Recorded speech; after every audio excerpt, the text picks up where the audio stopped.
When we're looking at any hack squat variation, our goal is going to be maximizing knee flexion, and so a pair of wedges is really going to help you get the most out of this movement without your heels popping up, without running out of ankle mobility. Although using the wedges is not mandatory, I highly suggest it. Now I'm gonna put up a bird's eye view of my setup now so you guys can see it. But as you can see, I have the wedges right up against the bumper plate. And then I have these two dumbbells here, as you'll see in a minute, because my body is on a slight diagonal. These are really nice for me to kind of wedge my foot into, so I have something to press a little bit forward into, and I feel a bit more secure. When you see me get into the movement, you'll understand why that might be helpful. Now, this is an exercise that I've actually warmed up to over the years. If you can get into it and out of it safely and effectively and perform the movement well, it's a really nice variation to throw into your training if you don't have a hack squat machine.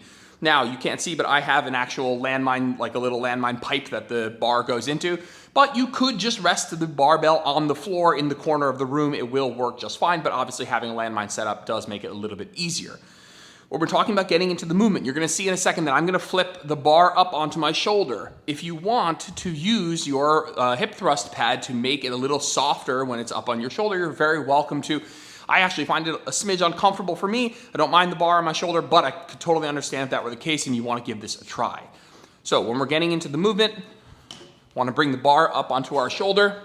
Sorry for the interruption, but if you just saw me do that, you know, the whole flip the bar up into my shoulder thing, and you thought to yourself, I'm never going to do that, or you've been doing that and the loads that you have to do now are so heavy that that's not really practical, I'm going to show you one way to make that whole process a little bit easier, but it does require some work on the front end. And when I'm done explaining it, we're going to go back to the original video where we'll talk more about the execution, so don't pay too much attention to that right now. So if getting the bar up off the ground onto your shoulder is a big pain, what you can do is you can slide a bench underneath the bar and start from a higher position, and I'll show you guys how to do that right now.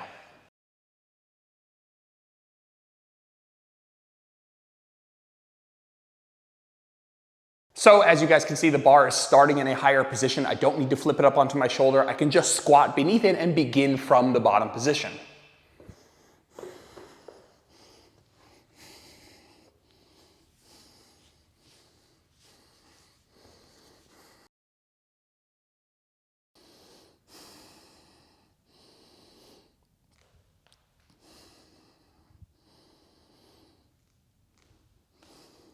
And when you're done, you'll just lower all the way to the bottom and get out. Yes, it can be a little bit annoying, a little bit uncomfortable, but it might be your best bet given the other options.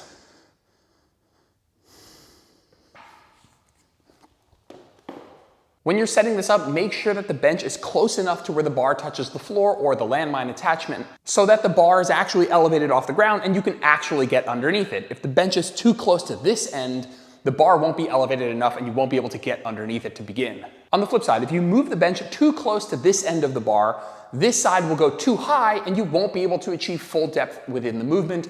So let's look for some balance where you can get in and out of the movement safely, but you can still achieve full range of motion with the reps that you're actually doing within the set. Okay, now back to the video. Step onto the wedges, and this is why you see having this dumbbell to kind of press against can be really nice. My body's obviously on an angle here, and so, you know, I don't feel like I'm gonna slip, but having the dumbbells here really does help. Then I'm gonna remain relatively upright. I'm gonna let the knees go out over the toes, descend into full knee flexion, stand back up.